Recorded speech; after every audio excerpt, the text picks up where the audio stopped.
우리네 삶 속의 이야기는 멀고도 가깝고 또 가깝고도 멀게 느껴지곤 하죠. 바로 우리 곁에서 일어나는 일들 말이에요. 오늘 제가 들려드릴 이야기는 어쩌면 여러분에게 익숙하게 들릴 수도 혹은 지금 누군가가 겪고 있을지도 모르는 이야기입니다. 그럼 천천히 제 이야기를 시작해 볼게요. 회사의 신임 경비원 할아버지는 귀가 잘 들리지 않으셨어요. 저는 퇴근길에 방향이 같아 2년 동안 그분을 차로 모셔다 드렸죠. 그러다 동료의 모함으로 억울하게 회사를 그만두게 된 날, 회장님께서 저를 사무실로 부르셨습니다. 내 지분 중 일부를 자네에게 주겠네. 서류를 본 저는 눈이 휘둥그레졌습니다.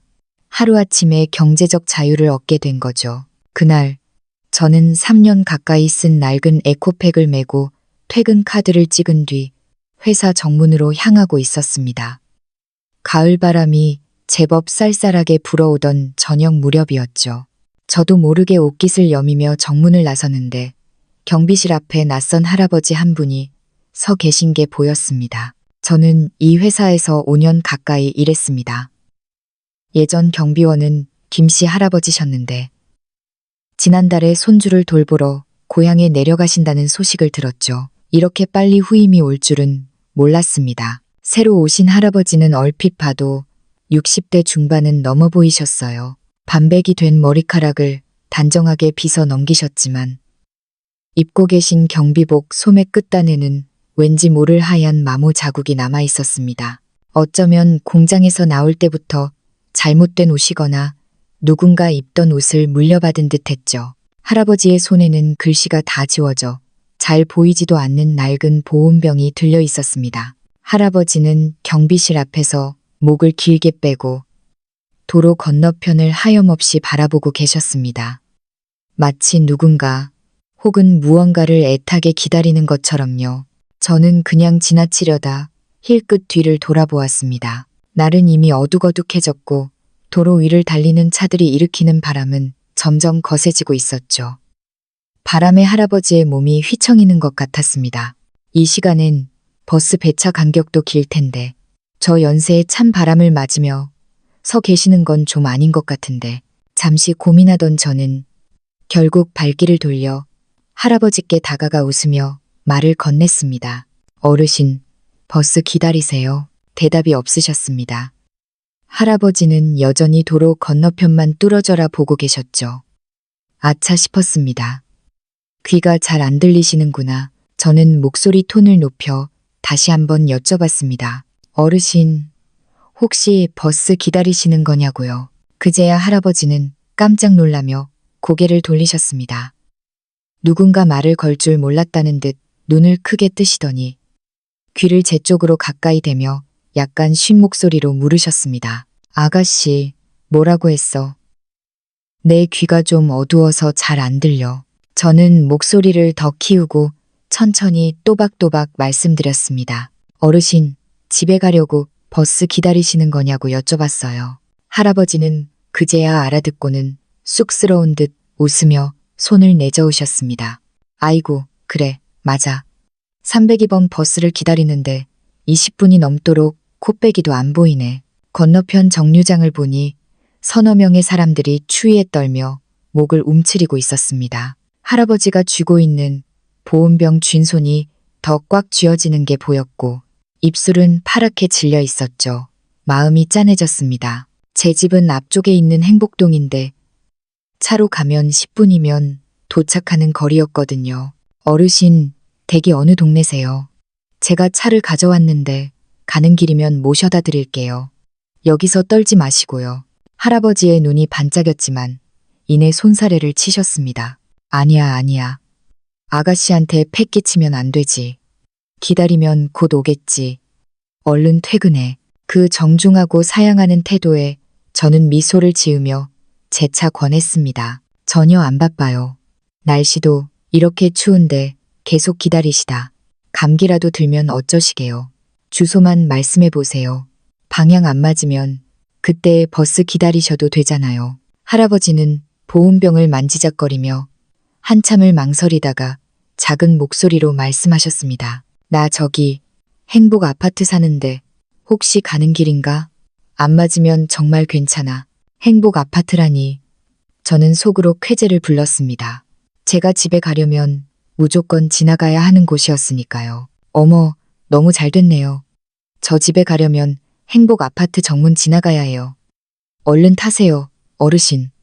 이러다 정말 감기 걸리세요. 저는 주차해 둔 제 흰색 소형차를 가리켰습니다. 할아버지는 그제야 안도하며 머리를 긁적거리셨습니다. 그럼 정말 고마우이. 이거 참 폐를 끼쳐서 미안하네. 저는 할아버지를 조수석에 모셨습니다. 할아버지는 허리를 굽혀 조심조심 앉으시더니 신발에 묻은 흙이라도 떨어질까봐 발을 안쪽으로 오므리셨습니다. 그 모습에 왠지 모를 뭉클함이 느껴졌습니다. 참 선량하고 남에게 피해주기 싫어하는 분 같았거든요. 운전석에 앉아 안전벨트를 매는데 할아버지가 말씀하셨습니다. 아가씨 차가 참 깨끗하네. 내 옷 때문에 뭐 묻으면 어쩌지. 미안해서 원. 괜찮아요, 어르신. 옷 좀 스치면 어때요? 춥지 않으세요? 히터 좀 세게 틀어드릴게요. 차 안이 금세 훈훈해졌습니다. 할아버지는 보온병을 꼭 쥔 채 연신 따뜻하다 따뜻해. 아가씨는 참 복받을 거야 라고 중얼거리셨습니다. 운전하며 이런저런 이야기를 나누었습니다. 어르신, 우리 회사엔 처음 오신 거죠? 전에는 못 뵙던 것 같아서요. 할아버지는 귀를 쫑긋 세우시더니 대답하셨습니다. 온 지 3일 됐어. 예전에는 청주에 있는 공장 경비실에 있었는데 공장이 지난달에 문을 닫았어. 집에만 있기 뭐해서 아름아름 일자리를 구했지. 자식들한테 손 벌리기 싫어서 용돈 벌이라도 하려고. 귀는 원래 안 좋으셨던 거예요. 그렇지 뭐. 젊었을 때 공장에서 기계 돌아가는 소리를 하도 듣다 보니 그때는 몰랐는데 나이 드니까 점점 안 들리네. 사람 말소리도 잘 못 알아들어서 답답해. 저는 안타까운 마음에 큰 소리로 말씀드렸습니다. 어르신, 앞으로 회사에서 무슨 일 있거나 말 안 통하면 저한테 오세요. 제가 대신 전해드릴게요. 저는 2층 총무팀에서 일하는 이수연이에요. 할아버지는 고개를 끄덕이며 제 이름을 되뇌셨습니다. 이수연 아가씨, 고마우이. 정말 무슨 일 생기면 찾아갈게. 어느새 행복 아파트 앞에 도착했습니다. 할아버지는 차에서 내리며 몇 번이고 고개를 숙여 인사하셨고 아파트 단지로 들어가는 뒷모습을 보며 손을 흔들어 드렸습니다. 그때는 몰랐습니다. 그저 우연히 베푼 작은 호의가 2년 동안 이어지게 될 줄은요. 그날 이후 저는 매일 퇴근길에 회사 정문에서 박 할아버지나 중에 성함이 박씨라는 걸 알았어요.를 기다렸습니다. 할아버지는 제 흰 차가 보이면 아이처럼 좋아하셨죠. 차가 밀릴 때면 우리는 도란도란 이야기를 나눴습니다. 할아버지는 타지에 나가 사업하는 아들 이야기, 올해 초등학교에 입학한 손자 이야기를 할 때면 눈이 샛별처럼 빛나셨어요. 저도 회사에서 속상했던 일을 털어놓곤 했는데 그럴 때면 할아버지는 아가씨 너무 조급해하지 마. 다 해결될 거야. 라며 투박하지만 따뜻한 위로를 건네주셨습니다. 처음엔 미안해하시며 혼자 버스 타고 가시겠다고 도망치듯 가시던 할아버지도 제가 매번 길목을 지키고 서 있자 결국 제 차에 익숙해지셨습니다. 대신 할아버지는 베란다 텃밭에서 직접 키운 상추나 오이 같은 걸 신문지에 싸서 주시곤 했어요. 아가씨, 이거 농약 안 친 거야. 집에 가서 무쳐 먹어. 저도 답례로 과일이나 간식거리를 챙겨드렸죠. 그렇게 박 할아버지와의 퇴근길 동행은 제 일상의 소소한 행복이 되었습니다. 할아버지가 평범한 경비원이 아니라는 사실은 꿈에도 모른 채 말이죠. 아침 출근길, 할아버지는 낡아서 반질반질해진 보온병 뚜껑을 만지작거리며 정문 앞에 서 계시다가 저를 보면 큰 소리로 인사하셨습니다. 수연 아가씨, 좋은 아침. 오늘 쌀쌀한데 옷 따뜻하게 입었어? 네, 따뜻해요. 어르신이야말로 바람 부는데 안에 들어가 계세요. 오후 5시 반. 퇴근 시간이 되면 할아버지는 어김없이 정문 옆에서 기다리고 계셨습니다. 제 차 문을 열 때면 혹시나 흙이 묻을까봐 신발을 털고 타시는 그 조심스러운 모습은 2년이 지나도 여전했죠. 할아버지는 특히 손자 자랑을 좋아하셨어요. 어느 날은 꼬깃꼬깃한 공책을 꺼내 보여주셨습니다. 이것 봐, 우리 손자가 그린 거야. 선생님한테 칭찬받았대. 여기 이 사람, 나래. 머리 하얀 게 딱 나지? 빗돌배돌하지만 정성스럽게 그린 그림 속엔 보온병을 든 백발의 할아버지가 있었습니다. 와, 정말 특징 잘 잡았네요. 손자가 재주가 있네. 제 칭찬에 할아버지는 세상을 다 가진 듯 웃으셨습니다. 하지만 회사 내의 시선이 곱지만은 않았습니다. 특히 총무팀 부팀장인 최미나 대리가 그랬죠. 저보다 입사는 1년 늦었지만 낙하산인지 뭔지 승진은 빨랐고 명품으로 휘감은 채 사람을 아래 위로 훑어보는 게 습관인 여자였습니다. 임원들에게는 가즈나양을 떨면서 저희 같은 평사원이나 경비원분들에게는 쌀쌀맞기 그지 없었죠. 어느 월요일 아침이었습니다. 박 할아버지가 주말에 고향에서 가져온 알타리무라며 흙 묻은 봉지를 제게 건네고 계셨죠. 수연 아가씨, 이거 씻어서 그냥 먹어도 달아. 가져가서 먹어봐. 제가 막 받으려는데 뒤에서 또각또각 하이힐 소리가 들렸습니다. 최미나였습니다. 그녀는 빨간 하이힐에 한정판 명품 백을 들고 혐오스럽다는 표정으로 할아버지의 봉지를 쳐다봤습니다. 어머, 박씨 아저씨. 그 흙투성이 봉지 좀 치워요. 수연 씨 옷에 묻겠네. 그리고 땅에서 캔 걸 그렇게 막 주면 어떡해요. 위생관념 좀 챙기세요. 할아버지는 무안해져서 봉지를 등 뒤로 감추셨습니다. 아, 씻은 건데 안 더러워요. 저는 얼른 봉지를 받아들며 웃었습니다. 괜찮아요, 어르신. 저 이런 거 좋아해요. 마트 거보다 훨씬 싱싱하고 좋잖아요. 최 대리님, 이거 직접 키우신 거래요. 최미나는 코웃음을 치며 말했습니다. 참나, 수연 씨 비위도 좋아. 나라면 줘도 안 먹어. 그녀는 할아버지를 피해가듯 몸을 비틀며 사무실로 들어갔습니다. 할아버지는 풀 죽은 목소리로 말씀하셨죠. 아가씨, 내가 괜한 걸 줘서 욕먹게 했나 보네. 도로 가져갈까? 무슨 말씀을요? 저 이거 집에 가서 밥 2그릇 먹을 거예요. 신경 쓰지 마세요. 그때부터 최미나의 괴롭힘이 시작되었습니다. 할아버지가 문을 늦게 열어준다며 타박하고 짐을 옮기다 비틀거리면 나이 먹고 험한 일 하다 다치면 회사만 손해지라며 비아냥거렸습니다. 할아버지는 귀가 어두워 못 들으셨지만 저는 다 들렸죠. 심지어 탕비실에서 제 뒷담화를 하는 것도 들었습니다. 야, 이수연 걔 웃기지 않니? 그 냄새나는 경비 할아버지를 왜 매일 태워주고 난리야? 착한 척해서 점수 따려는 거 아니야? 다른 여직원들이 맞장구를 쳤습니다. 그러게, 아니면 그 할아버지한테 뭐 뜯어낼 거라도 있나? 경비한테 뜯어낼 게 뭐 있어. 그냥 별종인 거지. 저는 문 밖에서 커피 잔을 꽉 쥐었습니다. 순수한 호의를 그렇게 왜곡하다니. 화가 났지만 문을 열고 들어가 담담하게 커피를 탔습니다. 최미나는 당황한 기색도 없이 비꼬더군요. 어머, 수연 씨 있었네. 너무 헌신적인 거 아니야? 오해 사기 딱 좋아. 오해는 마음이 꼬인 사람들이나 하는 거죠. 전 떳떳해요. 저는 쏘아붙이고 나왔지만 속은 부글거렸습니다. 하지만 퇴근길에 만난 할아버지가 쭈뼛거리며 건네는 찐 옥수수나 텃밭 채소를 볼 때면 다시 마음이 녹았습니다. 그래, 내가 떳떳하면 됐지. 최미나 같은 사람 때문에 좋은 일을 멈출 순 없어. 하지만 최미나의 악의는 거기서 멈추지 않았습니다. 그녀는 저를 회사에서 내쫓을 계획을 세우고 있었던 겁니다. 어느 날 아침, 사무실 분위기가 싸했습니다. 제가 자리에 앉자마자 최미나가 김 부장님 방에서 나오더니 손뼉을 치며 소리쳤습니다. 다들 주목. 중요한 공지가 있어요. 어제 마케팅팀 핵심 프로젝트 기획안 원본이 사라졌습니다. 김 부장님이 자료실 금고에 넣어두셨는데 감쪽같이 없어졌어요. 사무실이 술렁였습니다. 최미나는 저를 쳐다보며 말을 이었습니다. 자료실 금고 비밀번호는 김 부장님, 저, 그리고 자료 관리 담당인 이수연 씨만 알고 있죠.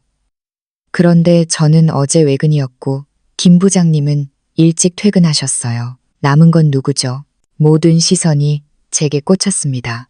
최 대리님, 지금 무슨 말씀하시는 거예요? 전 어제 자료실 근처에도 안 갔어요. 그래요? 최민아는 제 책상으로 다가오더니 서랍을 벌컥 열었습니다. 그리고 파란색 파일철 하나를 꺼내 들었습니다. 바로 그 사라진 기획안이었습니다. 이건 뭐죠? 수연 씨 서랍에서 나왔는데 머리가 멍해졌습니다. 그거 제 거 아니에요.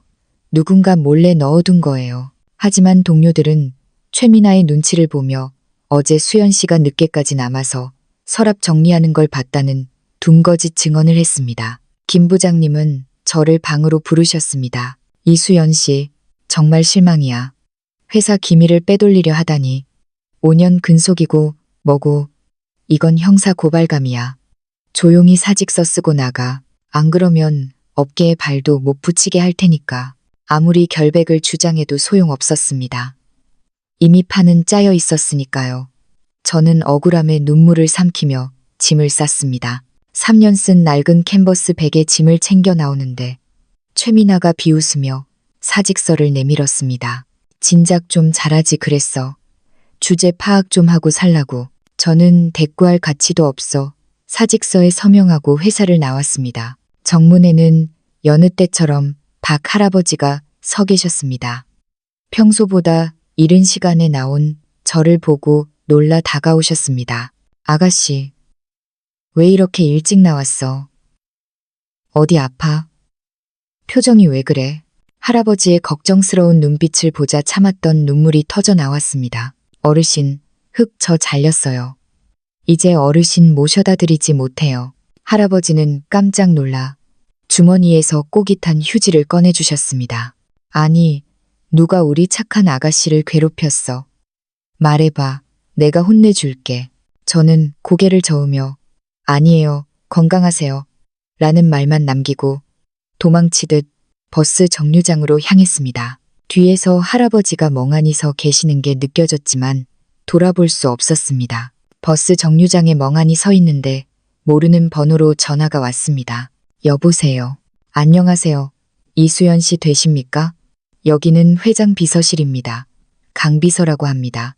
회장 비서실이요? 네, 회장님께서 이수연 씨를 지금 당장 뵙고 싶어 하십니다. 본사 15층 회장실로 와주십시오. 도무지 영문을 알 수 없었습니다. 회장님은 1년에 한 번 시무식 때나 멀리서 뵙는 분인데 갓 잘린 평사원을 왜 혹시 훔친 서류건으로 고소라도 하시려는 걸까? 두려움 반, 호기심 반으로 저는 택시를 돌려 다시 회사로 갔습니다. 15층 회장실 앞에는 말끔한 정장 차림의 강 비서가 기다리고 있었습니다. 오셨군요. 들어가시죠. 육중한 문이 열리고 넓은 집무실 안쪽 소파에 중후한 인상의 노신사가 앉아 계셨습니다. 박 회장님이었습니다. 이수연 씨, 어서 오게. 앉아요. 회장님은 생각보다 훨씬 온화한 표정이었습니다. 갑자기 불러서 놀랐지. 자네가 오늘 억울하게 퇴직했다는 보고를 받았네. 회장님, 저는 정말 서류를 훔치지 않았습니다. 그건 알고 있네. 강 비서가 이미 CCTV와 직원들 증언을 다시 조사했어. 최민아 대리가 자네 열쇠를 복사해서 꾸민 짓이더군. 김 부장도 제대로 확인 안 하고 처리한 죄를 물을 걸세. 안도감에 다리가 풀릴 뻔했습니다. 감사합니다, 회장님. 제 결백을 밝혀주셔서 정말 감사합니다. 감사는 내가 해야지. 회장님은 찻잔을 내려놓으며 미소 지으셨습니다.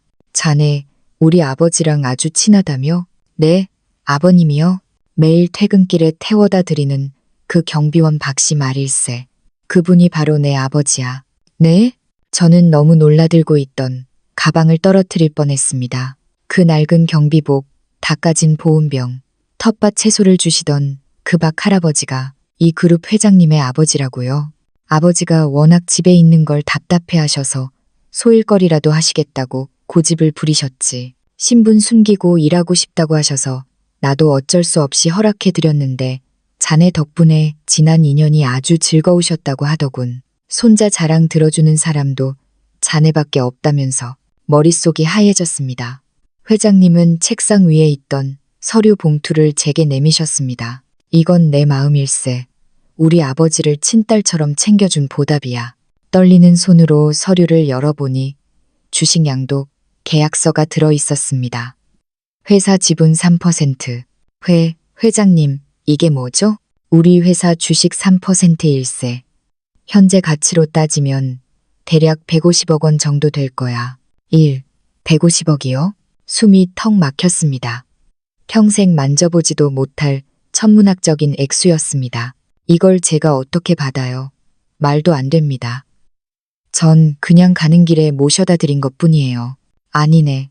요즘 세상에 득될 것 없는 노인에게 2년이나 한결같이 진심을 보여주는 젊은이가 어디 흔한가. 자네의 그 착한 심성이 우리 아버지 말년의 외로움을 채워줬어. 돈으로 환산할 수 없는 가치지. 사양 말고 밖에. 이건 명령일세. 회장님의 단호한 눈빛에 저는 눈시울이 붉어졌습니다. 그때 집무실 문이 벌컥 열리더니 박 할아버지가 뛰어들어 오셨습니다. 아니, 이제는 박큰 회장님이라고 불러야 할까요? 하지만 할아버지는 여전히 낡은 경비복 차림이었습니다. 수연 아가씨, 괜찮아. 저 녀석이 겁준 거 아니지?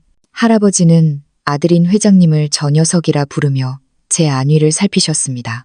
아버지, 제가 은인한테 겁을 왜 줍니까? 선물 드리고 있었어요. 할아버지는 그제야 안심하신 듯 제 손을 꼭 잡으셨습니다. 아가씨, 정말 고마워. 내가 누구인지 몰랐을 때도 나한테 그렇게 잘해줬잖아. 그 마음 내가 다 알아. 저 돈 눈치 보지 말고 받아. 자격 있어. 저는 흐르는 눈물을 닦으며 고개를 숙였습니다. 감사합니다. 정말 감사합니다, 어르신. 그날 오후 회사는 발칵 뒤집혔습니다. 저는 회장님, 그리고 박 할아버지와 함께 다시 총무팀 사무실로 내려갔습니다. 최민아는 저를 보자마자 소리를 질렀습니다. 야, 너 여기가 어디라고 다시 기어와? 당장 나가. 그때 제 뒤에서 박 할아버지가 걸어 나오셨습니다. 자네, 지금 누구한테 소리 지르는 건가? 어머, 이젠 경비 영감까지 데리고 와서 행패야? 경비 아저씨, 당신도 잘리고 싶어? 그 순간 회장님이 등장하셨습니다. 사무실은 찬물을 끼얹은 듯 조용해졌죠. 최민아 대리, 자네가 해고하고 싶은 사람이 바로 내 아버지일세. 네. 최민아의 얼굴이 사색이 되었습니다. 다리에 힘이 풀려 주저앉는 그녀를 보며 박 할아버지가 혀를 찼습니다. 사람을 겉모습만 보고 판단하고 괴롭히다니. 자네 인성이 글러먹었구만. 결국 최민아는 해고 처리됨은 물론 업계 블랙리스트에 올라 다시는 동종 업계에 발도 못 붙이게 되었습니다. 저를 모함했던 김 부장과 동료들도 징계를 받고 제게 진심으로 사과했습니다. 저는 회장님이 주신 150억 원의 주식을 받았습니다. 하지만 회사를 그만두지는 않았어요. 대신 재단을 만들어 어려운 독거노인들과 아이들을 돕는 일을 시작했습니다. 물론 어머니께는 편안한 새 집을 사드렸고요. 그리고 저는 여전히 매일 퇴근길에 박 할아버지를 제 차에 태워 모셔다 드립니다. 할아버지는 이제 정체를 들키셨지만 여전히 경비실에 앉아 사람 구경하는 걸 좋아하시거든요. 수연 아가씨, 오늘 우리 손자가 그린 그림 봤어. 이번엔 할아버지랑 누나랑 같이 차 타고 가는 그림이야. 정말요? 어디 봐요. 어르신, 제 인생을 바꾼 건 로또도 대박 투자도 아니었습니다. 그저 추운 날 떨고 계신 어르신을 외면하지 않았던 타세요라는 말 한마디였습니다. 진심은 언젠가 반드시 통한다는 말. 저는 이제 그 말을 믿습니다. 착하게 산다는 것, 때로는 바보 같아 보일지 몰라도 결국 가장 큰 복으로 돌아오더군요. 여러분의 오늘 하루에도 따뜻한 기적이 일어나길 바랍니다.